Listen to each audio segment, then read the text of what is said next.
Hello everybody, welcome back to HardReset.Info channel. In today's video, I'll show you how to change the screen display brightness on your JBL Tuner 3.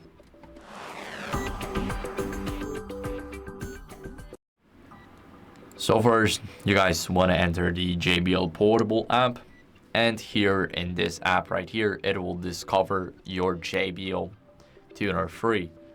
So now it's connecting to it, and all you guys have to do here is wait.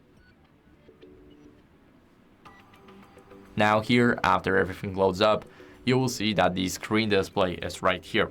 Now, take a quick look on how it looks now. We can change it to the middle. Now, we can change it up to the left. And we can barely see anything.